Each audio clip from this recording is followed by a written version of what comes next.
Hi folks, how's it going?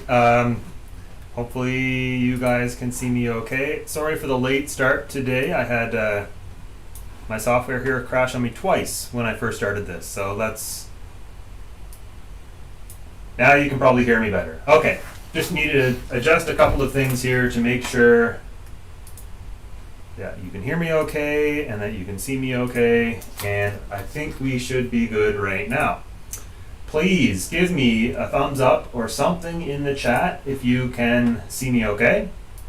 If everything looks good, everything sounds good, and if you need anything changed, just let me know.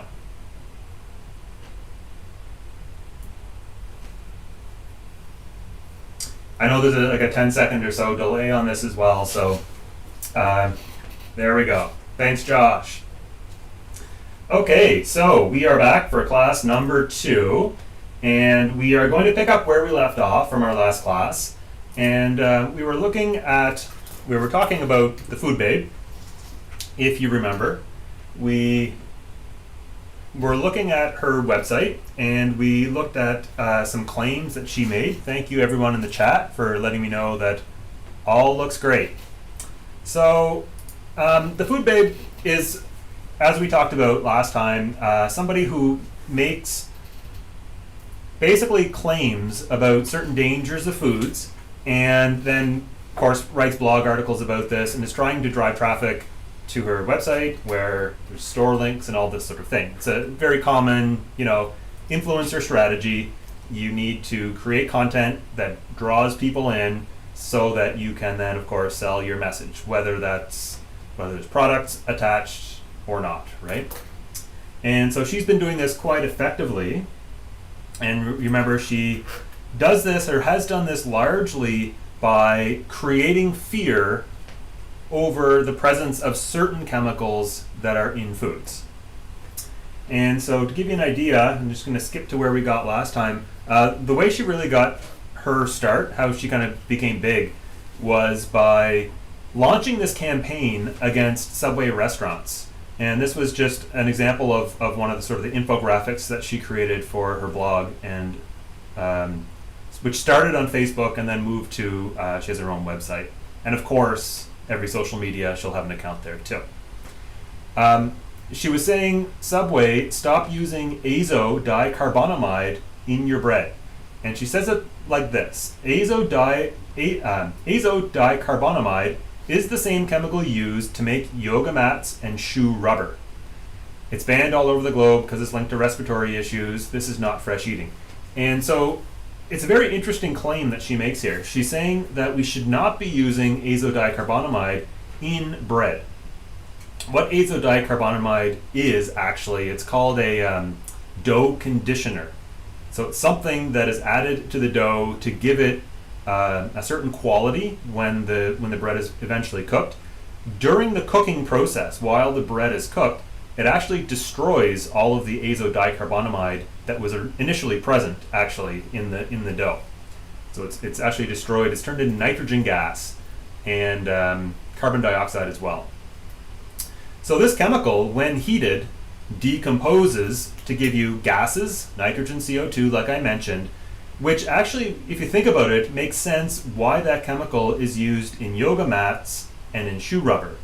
The idea is you can mix it in to sort of the foamy plastic that you would have in a yoga mat, heat it, it'll decompose, and it'll kind of expand. It'll fluff up the material, like, it's like bread rising, right? And so when it expands, it makes the yoga mat spongy, which is, of course, the material, what you want. In shoe rubber and the soles of your shoe, you want that to be a little bit spongy as well, so you can use it in that application. And Subway was also using it in their bread. And azodicarbonamide, if you breathe in the pure substance, can cause respiratory issues. That's absolutely true. And so when she says it's linked to respiratory issues, it's not, you've eaten a piece of bread that has had a small amount in it. It's that you breathed in the pure substance. So while it is true that it is linked to respiratory issues, none of those respiratory issues are a result of actually consuming it. So what she did is she started this campaign, and her followers at the time, which she calls the Food Babe Army, she got them to write letters and start this petition to Subway to eliminate this product from their bread. And at the exact same time, and I don't know if this was planned or if it was just divine providence, one of those two. Subway launched a campaign of their own where every time you would buy a footlong sub, you would get a free yoga mat. And you can see how these two campaigns overlapped perfectly in time, and the irony was obvious for a lot of people. And so for that reason, this made the rounds on news shows and on talk shows and all this sort of thing, and it brought a lot of very negative advertising to Subway. It turns out the chemical that they were using, azodicarbonamide, has been used for decades safely in bread. There's been many, many studies on it and the health effects, and it's like a completely safe and effective additive for bread. However, Subway ended up removing it. And why did they remove it? It's because Subway is a business. They survive by having customers happy and comfortable with their products. They're not in the business of sort of taking stands or high moral ground or whatever you want to talk about when it comes to products in the, how their bread's made. They want to always provide the perception that their food is a more healthy fast food option. And that's why, of course, they had the whole yoga mat thing in the first place, is people associate yoga with a healthy lifestyle, and they wanted to associate themselves with that same thing. So Subway ended up removing the controversial chemical. And what's funny here is that the controversy around this chemical was entirely manufactured. This wasn't controversy because, scientists disagree about how safe this is, or scientists believe that this chemical needs to be removed from this product or whatever. No, it was that the Food Babe started this petition against this chemical. It does have a lot of syllables in the name. It's a very foreign sounding substance, and this capitalized on the general public's immediate revulsion around anything that sounds like a synthetic chemical. And obviously Subway capitulated almost right away. Now this has become a real strategy for a lot of people and a lot of news outlets and so on. The idea that if a chemical is used for a certain application, that same chemical cannot also be used in something like food or some health product or whatever. And here's just another example of another article like this, and it says, Domino's, McDonald's, and Wendy's are all feeding you a chemical used in silly putty. Which sounds gross, right? Nobody wants to be eating silly putty. However, the fact that a chemical is used in one application doesn't tell you anything about whether it's safe or not to use in some other application like food. Like, for example, you could look at water. Water is an ingredient in almost everything we eat. And you could say, it's a fire retardant.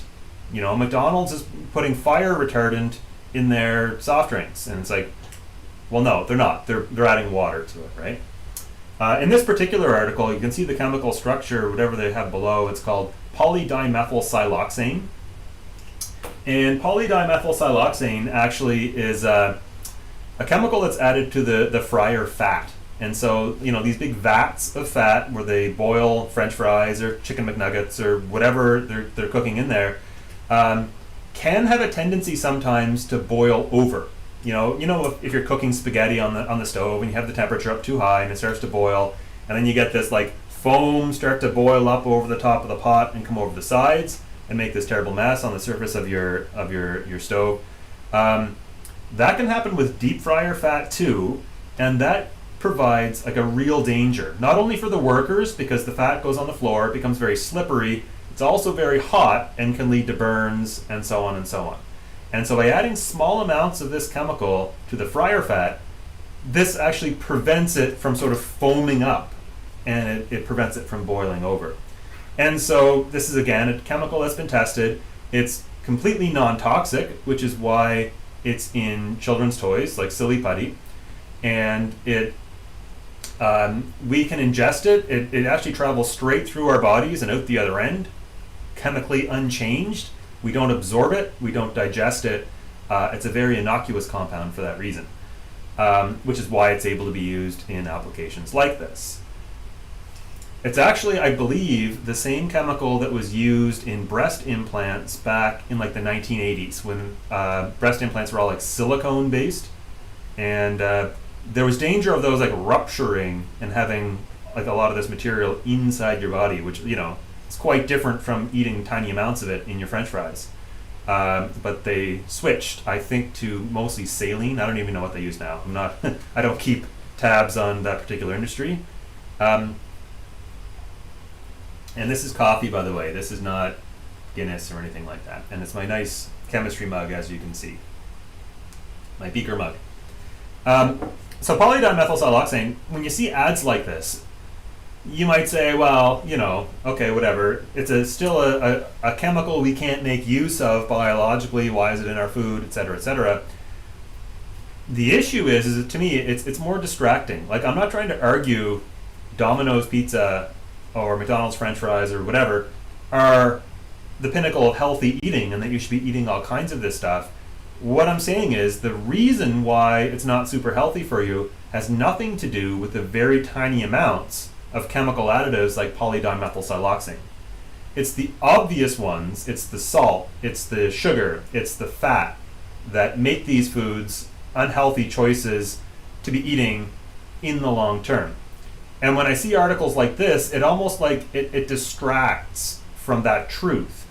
And so that someplace like A&W can say, well, our French fries don't use polydimethylsiloxane, and everyone's like, oh my God, this is the healthy place to eat. Well, that's not true. It's not unhealthy because of these particular chemical additives. And all of them are added for a reason. They you know, provide safety or they provide some benefit as well. It's not to say, you know, every single chemical is totally fine for us. And we're going to dig deeper into this kind of issue and topic when we get later on into the course. But hopefully my message evolves and you'll see what I'm talking about here.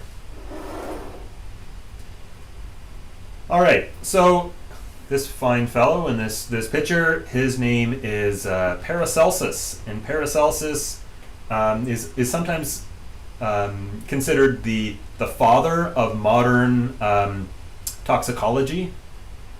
And what he says is the above: dosis facit venenum, which is almost certainly a mispronunciation of the original. I think it was Latin.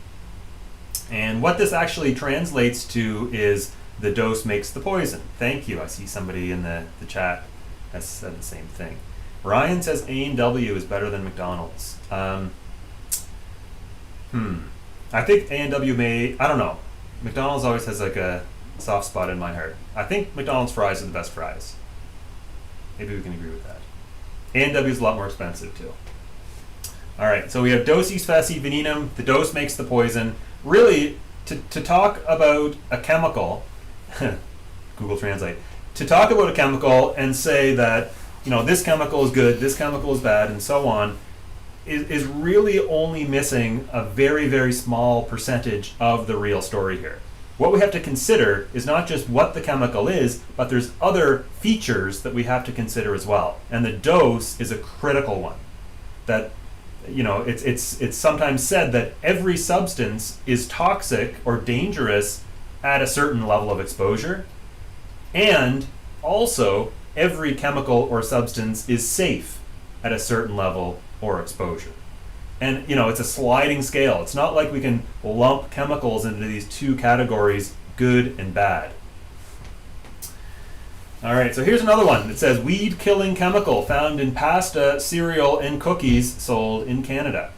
And, you know, as a chemist, we use analytical chemistry all the time. That means, you know, we have equipment and techniques and so on where we can take some food or soil sample or whatever, and we can test it, and we can find extremely low trace amounts of chemicals in these foods. And it's important that we know what is in our foods. You know, we don't want foods that have high levels of toxic substances or heavy metals like lead or things like this. And actually our ability to find these things has become exceptionally good. We can find super, super, super low levels of almost anything in things like food. So this article is reporting on one such study where people have gone and tested a bunch of different wheat-based foods, and they found a chemical, and I believe the chemical was Roundup. It's not called Roundup. Glyphosate. Roundup is the name brand for it. Glyphosate is the name of the chemical. And they found trace amounts of it in the final food products that were used to grow the food. And what's interesting is a few lines, if you read into the article, it says, to date, none of the levels of glyphosate found in the products through the CFIA, that's the Canadian Food Inspection Agency, surveys have been deemed to be a health risk by Health Canada, and no recalls were warranted. Len Ritter, professor of environmental toxicology, said the levels are extraordinarily low. They're not the kinds of levels with which we would be concerned toxicologically. So what would people get from this? Nothing at all, quite frankly. So this is a thing you see, is very often people will make this claim that substance X has been found in something that we're eating or air that we're breathing or whatever, and all of a sudden that's portrayed as this huge, dangerous, disastrous situation. When a lot of the time, those levels are so incredibly tiny that maybe analytical chemistry 25 years ago would never have been able to detect it at all. What we have to do is look at that dose and see if that dose is safe or not. So for example, if you turn on the tap and you get a glass of water, there is lead in that water. If you buy a Dasani bottle, there's lead in that water too. Basically, every single source of water that you could drink in the world will have lead in it. Lead is toxic and bad for us. But is the amount of lead in the water at all relevant? And so a lot of science has been done, a lot of work has been done with almost every chemical contaminant to figure out at what levels these become a risk to our health. So there's safe limits, and the mere presence of a chemical is not enough to determine if that poses a risk to you or not. So we need to know the dose as well. So here we go, we have question 5. If you remember, or if you're new to the course, by the way, I've expanded the course population. So we used to be down at 325, tiny little class, 325 people. I've taken the cap off now. The cap is now up to 400. So people, if you know friends that are trying to get in and couldn't because it was full, there's now all kinds of space and all kinds of room. I know at least 10 people have hopped on since Tuesday's class. So if you're new, which is probably a small fraction of you folks, there is an assignment that is up on Acorn that's live now that is due, I think, 1 week from today, where you have to answer these questions that are appearing on these slides. So this slide, the question says, what does the phrase dosis facit venenum mean in English? And what does it mean? Natural chemicals are safer than artificial. Chemists cannot, we all must die eventually. Chemists cannot exactly replicate natural compounds, or the dose makes the poison. And this, if you've been paying attention this whole time, the answer should be pretty obviously here, D, right? Okay, so I'm going to round up this unit, and I have a second unit that I'm going to begin today because we just had a little bit to finish off from last class. What I want to really land on is this idea, and this will underlie a lot of what we're going to be talking about in this course, is that there's all kinds of websites out there, all kinds of, it used to be things like magazines, TV shows, blogs, Instagram, whatever. There's all sorts of sources of media that are trying to sell you the message that you need to be worried about chemical X in product Y, right?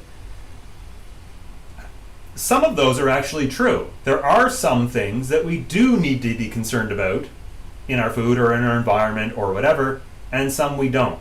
How do we know what's true and what's maybe like clickbait, right? Trying to get you to follow something or join something or something along those lines.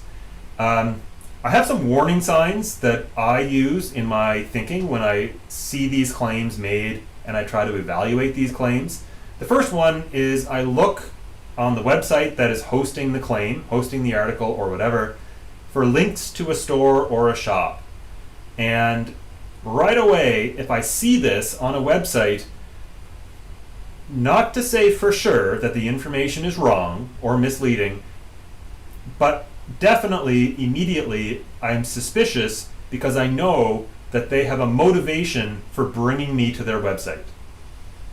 And possibly the information they're giving on the website is trying to motivate sales as well. So for example, if some website that has some kind of all-natural hand cream for sale on their store posts an article talking about the extreme dangers of some substance that is commonly used in hand creams, and then at the end says, here's a link to our store for one that doesn't contain this chemical, it is more likely that I would, not believe that claim. And you can see the Food Babe certainly has a shop, and actually the Food Babe frequently carries items in her shop that contain the exact same substances she complains about in her articles. She doesn't always necessarily track them one for one. These are all websites that I find are sort of gold mines of bad chemistry or bad depictions of chemistry. Natural News is another one. Mercola.com is another one. Dr. Mark Hyman, and the Dr. Mark Hyman is an interesting one too, because you also see people with high credentials, they're medical doctors, getting on this bandwagon of selling products through, making misleading claims about dangers of certain substances. This is a very interesting topic. The whole idea of, I hesitate to call it fake news because that phrase I feel like has been so overused while Trump was president. But really the idea of misleading messaging being promoted on websites like this for the purpose of driving sales. All right, second one that you see sometimes too is the use of hyperbole, like exaggeration, like to call something a superfood or a miracle cure. And you see this a lot. And like these are these are terms that have no actual meaning. Like there's no such thing as a miracle cure or a superfood. These are just marketing terms. And so when I see things being promoted either positively or negatively using exaggerated marketing words like these, then I tend not to believe that either. Another one, and I see this quite often, is when a media source makes a claim that some substance is either the cause of all evils or a cure-all. A cure-all meaning like it'll prevent anything. It does everything under the sun for you. Here's an example of one that somebody created, Illuzone.net, about the supposed dangers of fluoride. And we have a unit later on where we'll talk about fluoride in drinking water and what the actual medical side effects could potentially be. And you see all of these things. It's super unlikely that you're going to have like everything bad that could possibly happen to you happen because of one particular substance, or for the same reason, one particular substance cure every problem that you have. There's a lot of pseudoscientific buzzwords out there. Detox is a huge one right now.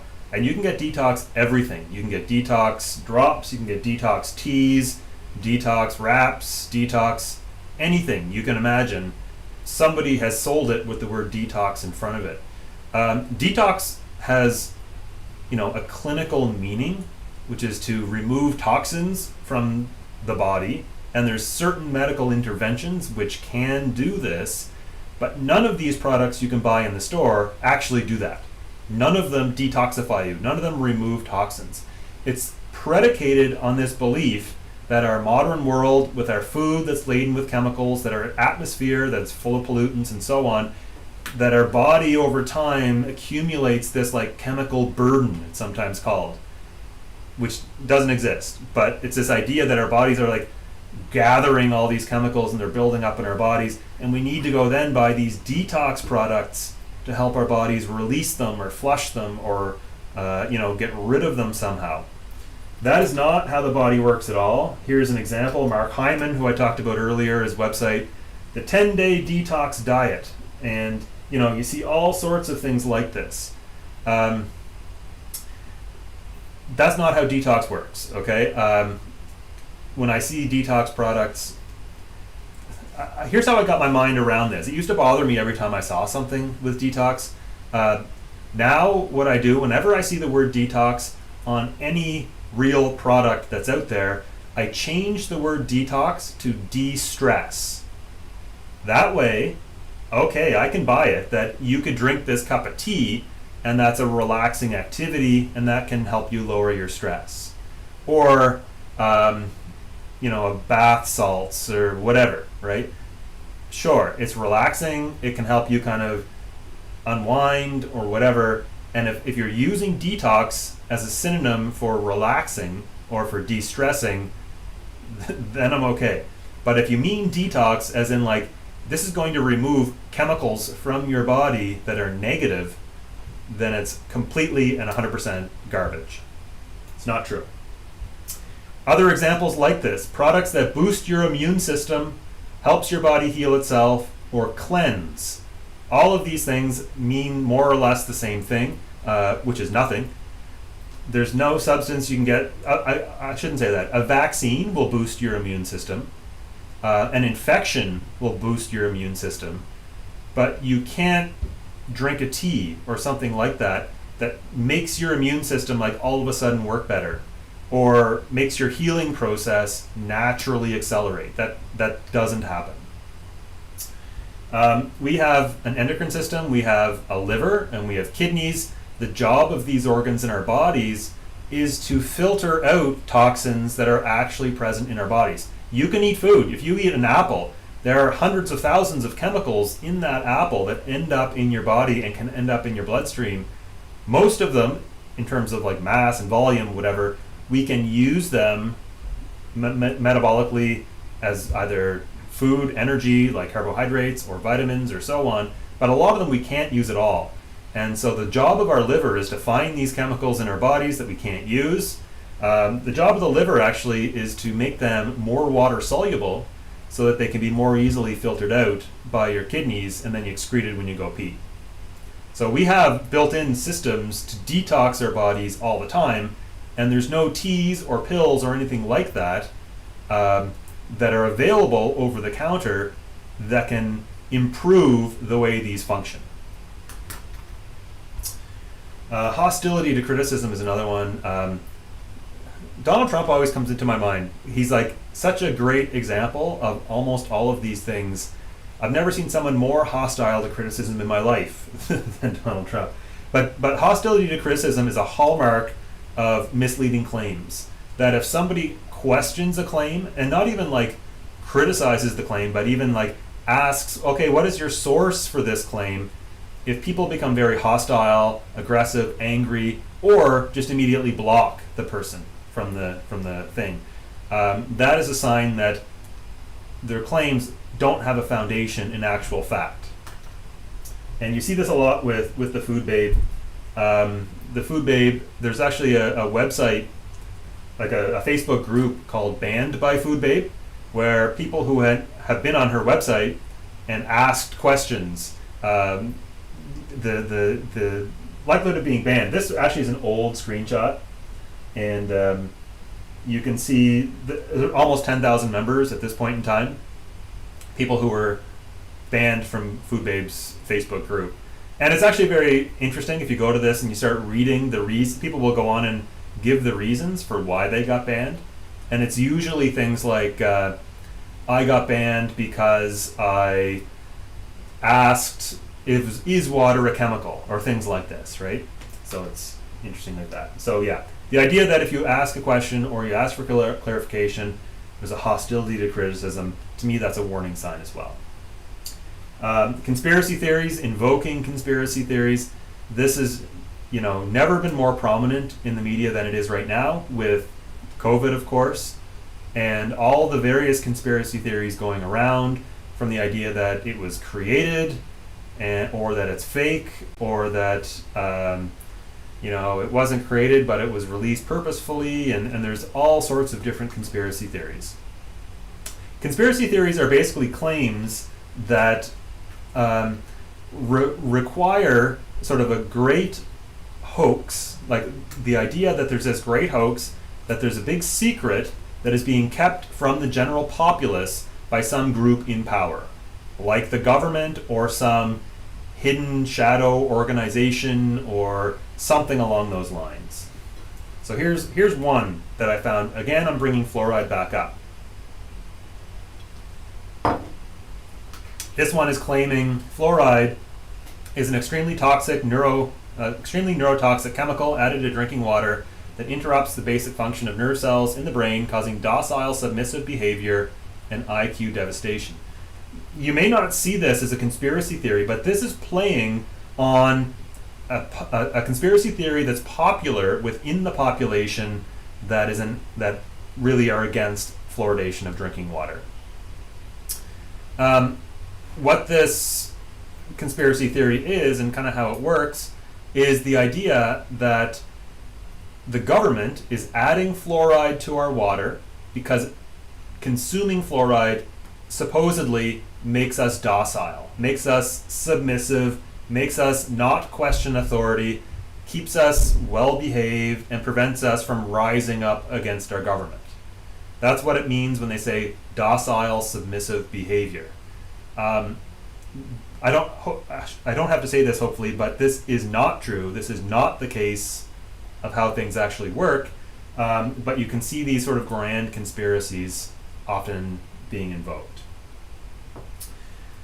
There's huge conspiracies around vaccinations, and that's never been more prominent than now because of the multiple vaccinations and boosters going on for COVID-19.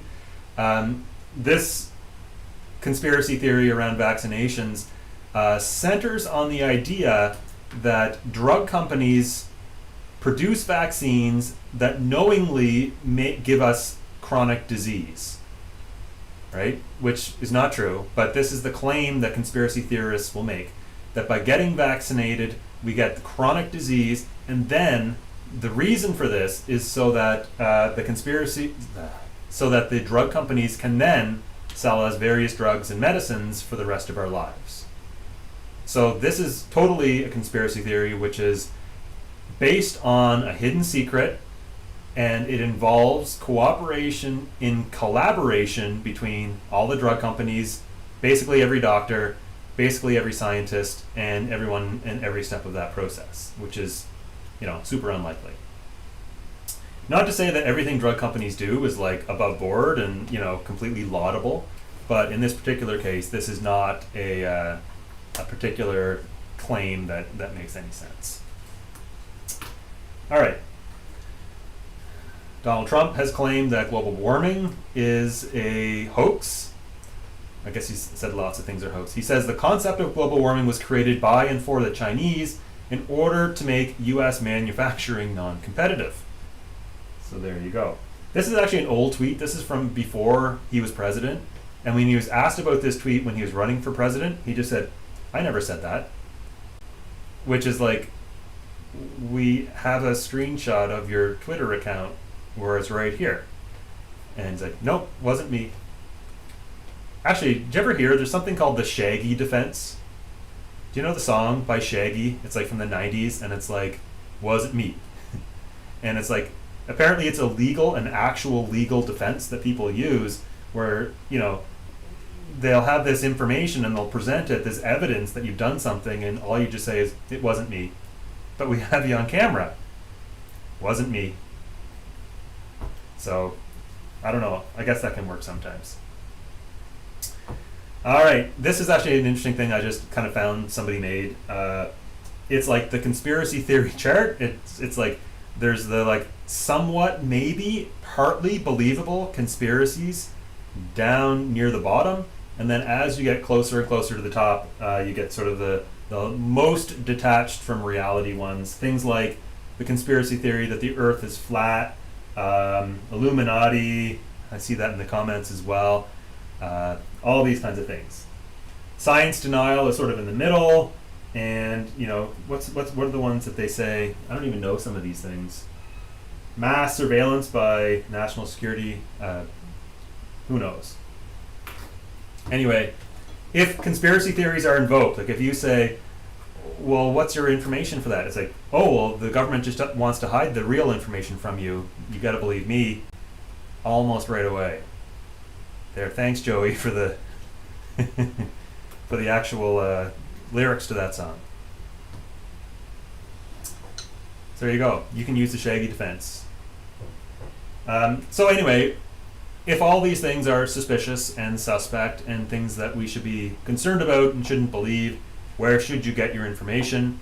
One thing I'll say, and I have a unit that we're going to be talking about science later on, and how science is, what it really is a procedure, it's a process. And some people are led to believe that what science is this like body of facts, and that's not what it is at all. Like it produces maybe factual information, but science itself is an actual process of evaluating claims and discerning true claims in that process. So the most science-based sources of information, I would say, is first of all governmental and intergovernmental health agencies. And the conspiracy theorists would say, oh, if you believe the government, you're part of the conspiracy. Okay, no.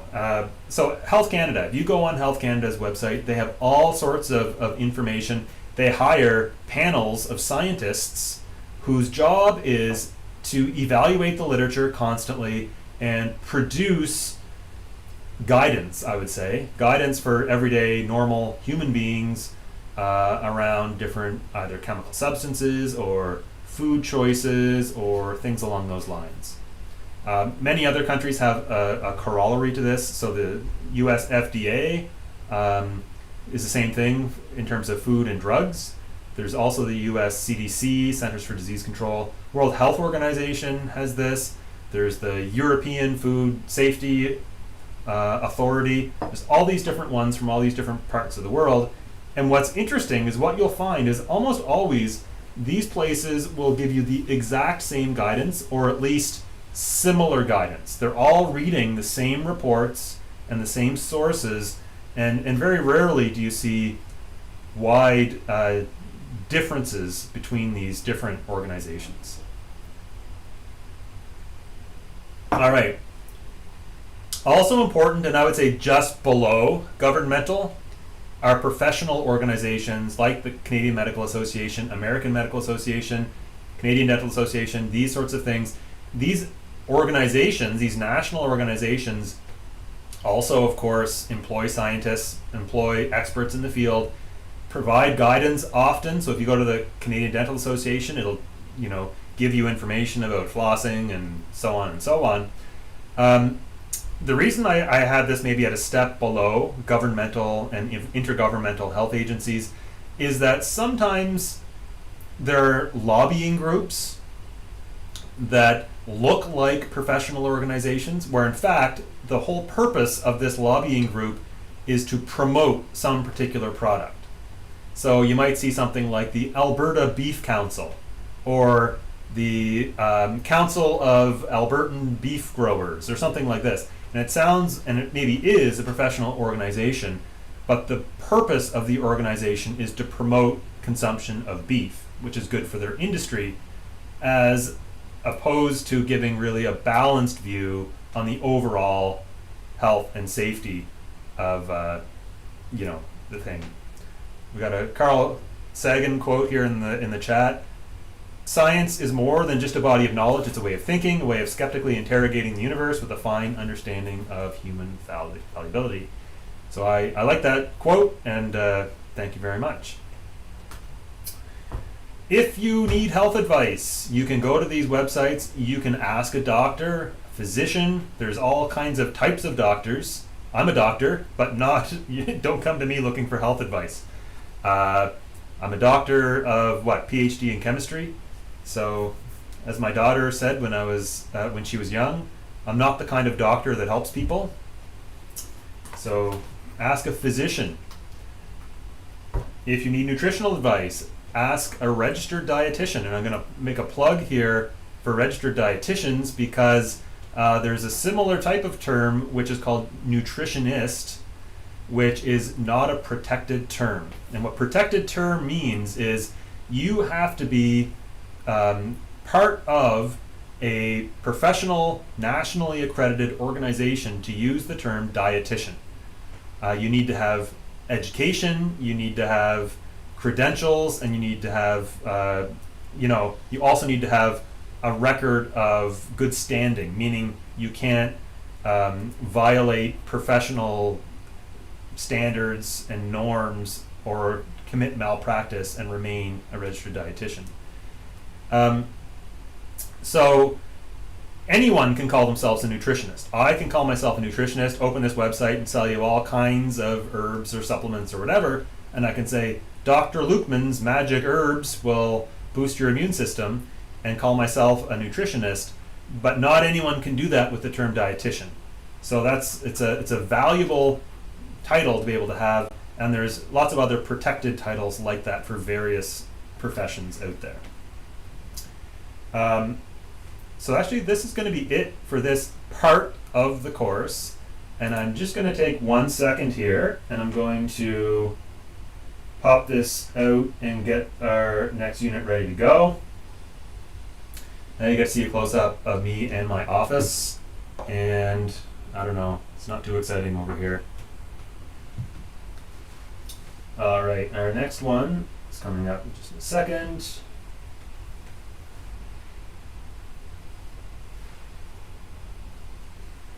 Okay, I think we're ready to go back.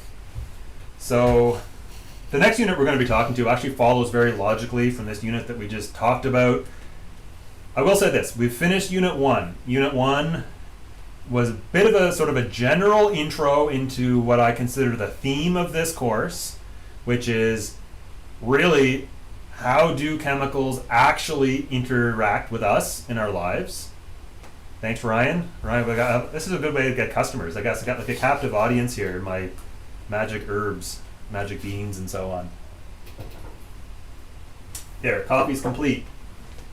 The other, of course, part of the first unit was all around our course outline and those sort of more mundane details, which are all now covered as well.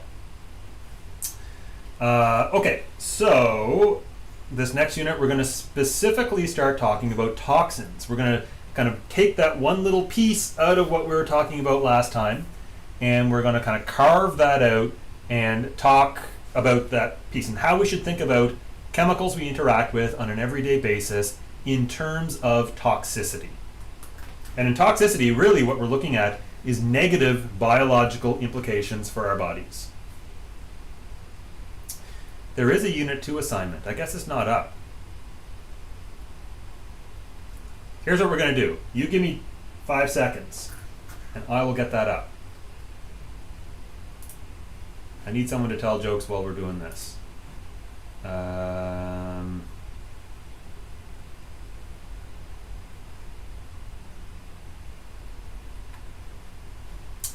Okay, look at this. I should have this up because I did advertise, right, that we'll do this as we go through. So you can just look at my lovely pictures that I have here.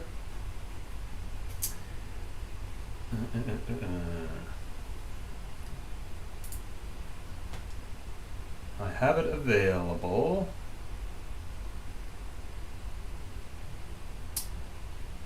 That's not what I'm looking for. This is what I'm looking for. Confirm. And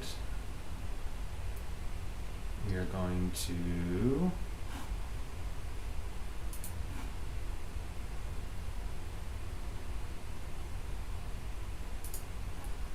there we go. Exciting time, right? That's what we call dead air.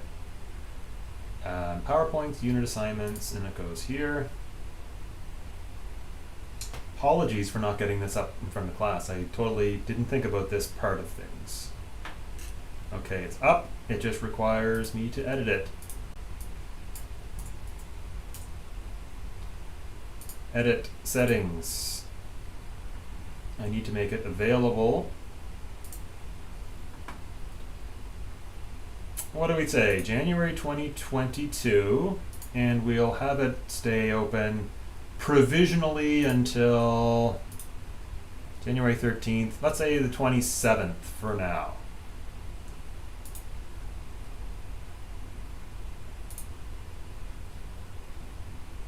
Okay, if somebody refreshes their page, this should be open and available. And you should be able to see that there's a total of 6 questions. If you can see that, please let me know.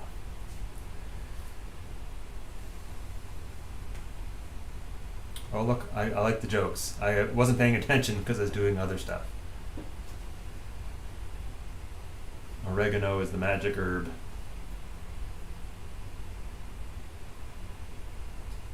All right. It's there. Someone please give me a thumbs up if they can click and open it and see the questions. Awesome. That didn't take too long, only 2 minutes. Perfect. So let's jump in. We're going to talk about toxins, and we just finished talking about detox and all these crazy detox products and how they don't do anything and they don't work. We have detox tea, detox cookbook, detox pads for the bottoms of your feet, detox shampoo, and this crazy thing. And actually, I know somebody who bought one of these, which is why I have it here. And I think I'll talk about this later on. What this is a machine which you get inside and your head sticks out and it actually closes kind of tight around your neck, and it bathes your body in steam and ozone. And supposedly this is a detox technique. What happens is when you get out, you've sweated and there's brown sludge in there. I don't know what you do with it, if you like hose it out or how you clean it. But anyway, all of these ideas to detox things are not true. Food Babe, let's bring her up. Are you getting conned by cheap and toxic chocolate? What does it say? $15 for 8 pieces of chocolate. That's all I could think about on a recent trip to the mall. Godiva. You're getting conned by this cheap and toxic chocolate. Why is it toxic? It's made... No. Anyway, there's artificial vanilla. Look at that. It says they actually use artificial vanilla made out of a wood byproduct. Isn't that an interesting thing? Remember last class we talked about vanilla. We talked a lot about artificial and we talked about natural vanilla and the differences between them. And I also mentioned that artificial vanilla at one time was made as a wood byproduct. It was made during the pulp and paper process. That was back in the 80s when like 80% of the artificial vanilla in the world was made in a single plant in Montreal or Quebec, not quite in Montreal. It's no longer made from wood byproduct. It's made from oil, which if she knew that would make her thing actually sound worse. So anyway, it's all you see. You see it all over the place. Many sunscreens are toxic and only half as effective as claimed. Gwyneth Paltrow, women have been exposed to toxic chemicals in cosmetics for far too long. It's time to take action. And so on and so on. Here's what we know from science, right? I know, she didn't listen to my last lecture. I feel like I should see if I can get some famous people to watch this. From the Journal of Human Nutrition and Dietetics, Detox Diets for Toxin Elimination and Weight Management, a critical review of the evidence. Although the detox industry is booming, there is very little clinical evidence to support the use of these diets, which is a very muted way, it's a very general way to say it. And sometimes you ask the question, why do people make all of these claims about toxic products if it's not something we all need to be worried about? You see it, it's ubiquitous, it's everywhere. You know, you go to the grocery store, it's on all the tabloids and magazines along the row there that you see as you go to buy your food. Why are all these claims being made? And to me it's this. I think like if you gave people real, actual medical advice that was correct, like, exercise every day, drink lots of water, drink or eat healthy whole foods like apples and whatever, eat lots of vegetables and so on, reduce your or moderate your red meat intake, and all these sorts of, quit smoking, quit drinking, all the obvious ones that kind of everyone knows. You don't have a message that stands out, although I'd say the detox message doesn't really stand out either. But you're not gonna drive traffic to your website or to your product if you're saying, vegetables are good for you. You need to have some new spin, not some new angle or some new chemical that nobody else has already complained about. And you can create, for clickbait, you create this drama around it. All right. So does that mean all chemicals are safe? No. There's such thing as toxic chemicals and dangerous chemicals and toxins that we can be exposed to that are a real risk. So here maybe is another reason why these false claims about toxins in our world are dangerous, is because they dilute the actual real claims. It's like crying wolf, like you're making a claim that, everything's toxic, and all of a sudden you don't worry about anything anymore. This, by the way, is an aerial view of Nova Scotia, Sydney Harbour, up in Cape Breton. And this is an old picture, and I don't know if that's a date, 2004 maybe, that's on there, of a very famous toxic site in Sydney called the Sydney Tar Ponds. And there was a company there, Sydney Steel Company, Cisco it was called, that operated for decades, that produced all kinds of toxic waste and sludge and so on, and they just dumped it basically into these ponds, into these sort of settling ponds. And they started doing this at a time when there was essentially no environmental restrictions or regulations or anything. Anyone could kind of do anything, and they created this really terrible toxic waste site. Here's a ground level view of the tar ponds, and what you can see is the factory in the background, and you have this sort of pool, this lagoon sitting behind it. And what was in there were high levels of toxic metals like arsenic and lead, heavy metals which are dangerous to us in large amounts, as well as these chemicals that you see there called polyaromatic hydrocarbons. And polyaromatic hydrocarbons are produced during a process called coking. And coking is a process where you take coal and you heat it at very high temperatures in an oxygen-free environment. This coke that you then make can be combined with iron ore to produce iron, which can then be mixed with carbon to produce steel.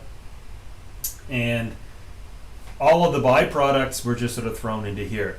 And all of these things don't really break down in the environment at any reasonable rate.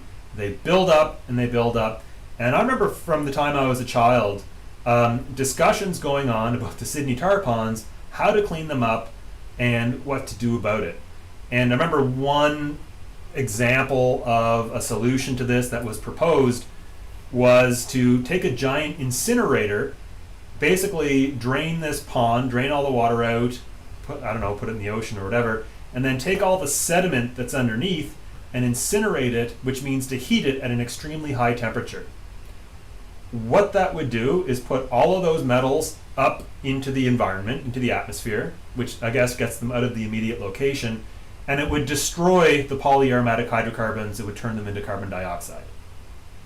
That would require incredible amounts of energy to create those temperatures and to burn it, and it would be a really stinky, ugly process if it would happen anywhere nearby. They eventually abandoned that approach, and what they ended up doing is quite interesting. They actually took like a concrete-like material and they mixed it in with all of the sediment and the water, and they basically solidified it. They turned it into something like that was permanent and solid and kind of locked away all of the contaminated sediments and prevented them from leaching anything negative out into the environment. So it's all still there, all those pollutants are still there, they're just locked away. And they've actually created a very nice park, and I see there's a comment about that too. very nice park. So they've kind of immobilized everything. They've put in clean topsoil on top, and I believe there's like a marathon every year that starts and ends there as well. So it's actually a very nice story how they eventually sort of reclaimed this particular site and turned it into something much nicer than it obviously was before. Why am I talking about this? This site actually did pose risks to people. If you lived near there, if you consumed food, shellfish, for example, that would grow in this contaminated water, it could, leach out into the environment. It could work its way into the food chain. All of these things are real environmental risks and real health risks for people if you are consuming even relatively low amounts of these toxic molecules. And this is going back to this idea of detoxing. If you believe detoxing is stress and not chemical toxins, not real chemical toxins like the ones that are in the tar ponds, or were in the tar, I guess they're still there in the tar ponds. But if you think about toxins as in like stress, like this is a toxic relationship, or like what, toxic masculinity, or toxic this. If you're thinking about toxins in that sense, then a lot of these products that I was talking about make some sense. You can have a relaxing bubble bath and that could detox your mood or your brain or whatever. It's not actually physically removing toxins, it just, makes you happy, I guess. Alright, so we're going back to dosis facit venenum. And in particular, what we want to do is how do we think about dose, and not only that, how do we think about toxicity in general? This is an infographic that was put up by, I think it's a person who creates these, but he has a website called Compound Interest that I actually really like. And he says the following contain very toxic compounds. Apples contain toxic molecules called amygdalin, and we talk about amygdalin in more detail later on. Formaldehyde is found in pears. Solanin is found in potatoes. It's found in higher concentrations in potatoes that are exposed to light and turn green. In courgettes, I don't even know if I'm saying that right, but things like zucchini contain chemicals that are also toxic as well. So just because a compound is natural or artificial doesn't actually tell you anything about how toxic it is, because there's all kinds of natural chemicals that are very toxic as well. And as long as they're in doses that are below some toxic threshold for us, we're actually all right. I want to distinguish right away, though, between two types of toxic effects a chemical can have on us. There's an acute effect, and this basically means an acute effect is something that happens to you right away, or like within a day. A toxic effect is an acute toxic effect means you can poison yourself. Another way to talk about this is overdose, right? An acute effect of drinking alcohol is you get blood alcohol poisoning and you die because you've poisoned yourself by drinking too much alcohol. A chronic effect is an effect that's more long-term. It's not typically the result of a single exposure, but about repeated exposures many times over a long time frame. And I want to distinguish between these two right away, because the way these are measured and the way they're dealt with are both very different. So for an acute effect, what we do is that we actually measure the acute toxicity of a chemical using a measure we call LD50. And LD50 is actually LD50 stands for lethal dose for 50% of a population. And so the way they actually do this is they find some test animal, and they often use mice because, I guess, for human beings, they're small, they're cheap to feed, they're cheap to house, and they reproduce rapidly. And we take some test population of this animal and we feed them increasing doses and see how many of these animals of this test group survive being fed that particular dose. So what ends up happening is the dose that kills exactly 50% of that test population is considered the lethal dose. And it's divided by the mass of the animal, and so lethal dose is presented as amount of substance per kilogram of body weight. I've actually been on the Acadia Animal Care Committee. Nobody at Acadia does this sort of work, testing toxicity of substances on animals. And in fact, very rarely are mammals ever kept in the Biology Animal Care Committee. But I will say there are all kinds of oversight around these sorts of things to make sure that animals are only being used if the information is necessary, and that even if it is deemed necessary, that a minimum number of animals are used. Obviously, the best data would be if you used human subjects, but obviously we're not going to give human subjects a dose that's going to kill 50% of the test subjects. However, sometimes we end up gathering LD50 information for human beings as a result of looking at blood testing of people who accidentally poison themselves. So we have LD50 values for alcohol from human beings based on looking at blood alcohol concentrations for people who died of blood alcohol being too high versus people who sort of just barely survived. But most often it's some sort of test animal. All right, so after 50% of the population is dead, that dose that killed half of them is the LD50. And often the other 50% aren't just fine, they may have other obvious symptoms as well, they might get very ill, but if they survive it and they're alive, then they're counted in the alive group. So what actually happens is this is the sort of typical dose response curve in terms of LD50. So if you take the LD50 and you divide the lethal dose of 50% in half of the lethal dose won't kill 25%. It'll kill typically some low percent, like 5 to 10%. Because it has this, we call this type of curve in math, we call it a sigmoidal curve.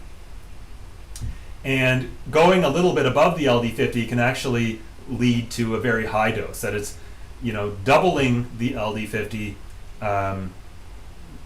it won't necessarily guarantee 100%. It's not a linear relationship, I guess is what I'm trying to say here. A little bit more complicated than that. All right, so our first question from Unit 2. You may see this picture. What is meant by the LD50 of a chemical?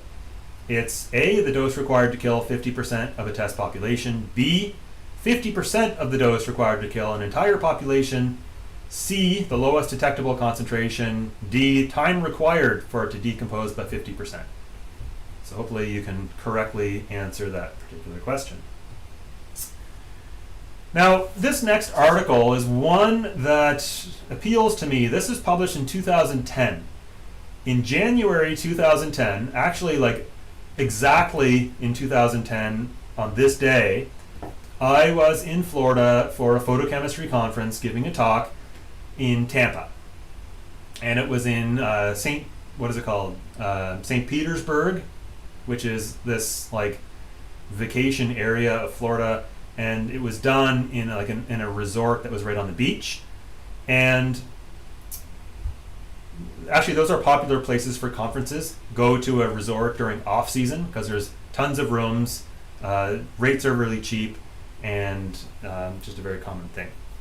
On the last day of this conference, as I was leaving, what they would do every day is slide a newspaper under your door in a hotel, something that you often see at hotels.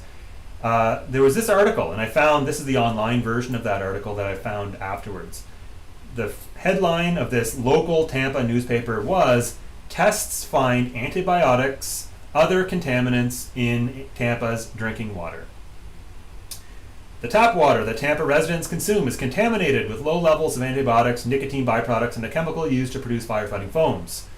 City and state officials say the levels of the contaminants found in this drinking water are minuscule and that the city's water is safe to drink. But the presence raises questions about what's coming out of the faucets in tens of thousands of households served by the city's water system. As a chemist, this was very interesting to me. Oh my God, what is in this water that I've been drinking here for the last week? What are the actual levels? And I was actually surprised to learn that they published the actual numerical levels that were found in the drinking water there. This was the drinking water. This was the antibiotic they talked about, by the way. It says antibiotic and other contaminants. The antibiotic was sulfamethoxazole, and you can see a bottle of tablets that might be prescribed down there. Sulfamethoxazole is a commonly prescribed drug if you get a UTI. If you get a urinary tract infection, you go to the doctor, you may expect to get put on sulfamethoxazole if you're not allergic to sulfa drugs, if you're not allergic to sulfa drugs. They claim that the amount found in the drinking in the tap water was 1.1 nanograms of sulfamethoxazole per liter of drinking water. When I read this in the newspaper, I was astounded by that number. And what I was astounded by was that someone had equipment sensitive enough to measure such a tiny amount in the drinking water. What would that be? Parts per trillion. 1.1 parts per trillion. Extremely, extremely small. So what does this mean? I want to put this in perspective for you. Human beings are actually terrible at conceiving of numbers that are either very large or very small. This number, 1.1 nanograms per liter, I expect to be completely meaningless to almost all of you. It will be meaningless to 99% of the general public. They may as well not have even put this in the news article, but for a chemist who's trained to think on these scales, I was actually very happy to see that they did put the number in. So let's say you end up with a UTI, you go to the doctor, and the doctor puts you on sulfamethoxazole. The typical dose is 400 milligrams in one pill. Typically, you would be put on this, and you might be asked to take 3 pills a day, right? So the question is, let's say you have a UTI and you're put on sulfa, and you're not on a drug plan, so you have to buy this out of your pocket, and you're like, let's see if I can just go to Tampa and drink the tap water instead, because the same drug's in the tap water. How much do you have to drink to get a dose? Just a dose. This is a therapeutic dose. This isn't an amount which is approaching an LD50 or is going to poison you or none of this. We just want to get a dose of this drug. Well, one dose is 400 milligrams. 1 liter has 1.1 nanograms. You can do the math pretty easily here, and it works out. You need to drink 360 million liters of water to get the same amount that's in one pill. 360 million liters is a big number. Okay? Hopefully I don't have to spell that out, but you could not physically drink 360 million liters. In fact, if you decided you were going to try, what would happen to you first before your body would even detect that there was any sulfamethoxazole is you would poison yourself on water. And you can actually do that. Water it's a chemical. Every chemical has a lethal dose. Anything that you can consume can poison you, can kill you if the dose is too high. The LD50 for water, for an average-sized human being, is around 6 liters. So what that means is if everybody watching right now sat down and guzzled back 6 liters of water in one sitting, half of us would be dead. Half of us would just survive. Okay? So you can poison yourself on water just like you can poison yourself on anything else. It only takes 6 liters. This is a news article from 2007 about a woman who died after a radio station ran a contest where the prize was a Nintendo Wii gaming system, which was, I guess, new back in 2007. And the idea was, they called it Hold Your Wii for a Wii, which meant if you could drink water, whoever could drink the most water without going to the bathroom would win the Wii. This woman drank too much and she poisoned herself with too much water. So I don't know what happened to the radio station, but not recommended. Okay, so that's how much you have to consume for sulfamethoxazole not to poison yourself, to get 1 pill's worth. Let's say instead, we're not trying to get a pill's worth, we're trying to overdose. We're going to OD on sulfamethoxazole. Well, sulfamethoxazole, like basically every single drug, has an LD50 that's been measured. For sulfamethoxazole, it turns out it's 6,200 milligrams per kilogram of body weight, or 6.2 grams per kilogram of body weight. So what you do is you take your body weight, let's say you weigh 100 kilograms. I only picked that because it's a round number. That means you weigh, like 220 pounds? So let's say you weigh 220 pounds. How much drinking water from Tampa's drinking water would you need to consume in order to get a dose of sulfamethoxazole that stands a 50-50 chance of dying? This is a picture on Google Maps down in the lower left-hand corner of Lake Biel in Switzerland. And at the very northern tip of this lake, that's the image that you're looking at in there. This lake, I've chosen this because they've plotted the bottom of this lake very carefully. They know the exact depth, they know the exact volume of this lake, which is, I think it's something like 1.5 cubic kilometers of water in there. If you were trying to poison yourself with sulfamethoxazole and this lake was contaminated to a level equivalent to the Tampa drinking water, you would have to consume 50% of the water in this lake to stand a 50-50 chance of dying from sulfamethoxazole poisoning. So that means if you and me went to this lake, I drank half and you drank half, and let's forget for a moment that the water alone would kill us, but just the sulfamethoxazole, one of us would survive that dose and one of us would OD. Okay? So that's how incredibly dilute that substance is in that water. Super, super, super low. Oh, I'm going to go backwards. I think I'll let the cat out of the bag here. But one question I always like to ask around this time in the course is, what substance do you think most people regularly consume that's closest to an LD50 value? Right? In other words, if you think about everything that you consume in your daily life, your diet, whatever, what do you come closest to ODing on most frequently? And maybe if you're like a heroin addict, it's heroin, but for most people it's not. Most people, it turns out to be alcohol, that the LD50 for somebody who weighs 75 kilograms, which is probably around, 180 pounds, is 13 shots. So that means if everybody listening now weighed 75 kilograms and everybody drank 13 shots, 50% of us would survive, 50% of us would die from alcohol poisoning. A shot, by the way, is 45 milliliters. It's actually kind of interesting. In Canada, there's actually rules around what can be marketed as what a shot is in terms of volume.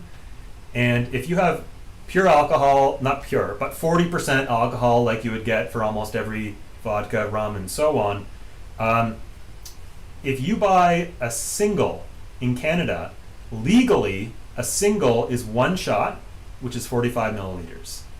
However, in Canada, legally, a double is 1.5 shots. So very interesting that a double is actually not 2 times a single in Canada per legal definition. Now, most bars I've ever been to, if you order a double, they just pour out a single twice, so you actually are getting a double. But technically, they could give you 1.5 shots, and that meets the legal definition of what a double is in Canada. What about people who don't drink alcohol? Well, obviously, you are not risking yourself at all if you're not drinking alcohol in terms of blood alcohol poisoning. Actually, I shouldn't say that. I know somebody who, he's a chemist. He had a bottle, it was a 4-liter jug of pure, it was 95% ethanol, and he accidentally dropped it, and it shattered all over the floor and made this giant mess. So he said, oh crap, and he cleaned it up. He tried to soak up all the alcohol with paper towel or whatever. He was trying to sweep up the the glass. He probably spent about 20 minutes to half an hour cleaning up this mess. And he said when he got up, when he finished, he said he was dizzy. He said he was drunk. That he actually, by breathing in the alcohol while cleaning it up, and that was very high concentration, he actually reached blood alcohol levels that got him actually inebriated. And so you can actually end up getting drunk without actually drinking. So I don't know how that works.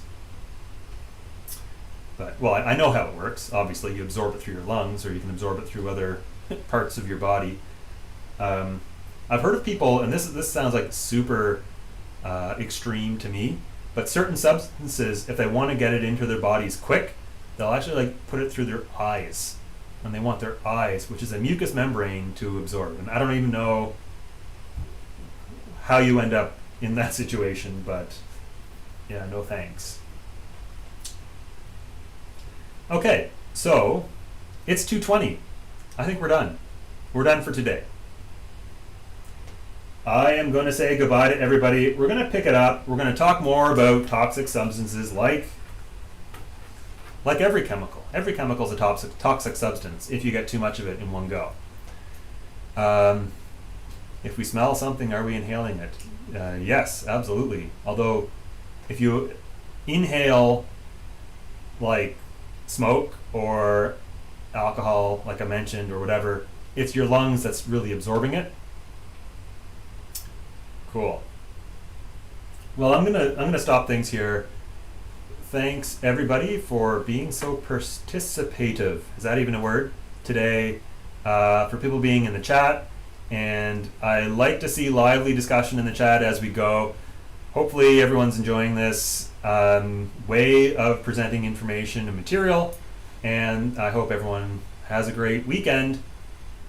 We'll meet again early next week, and yeah, see ya.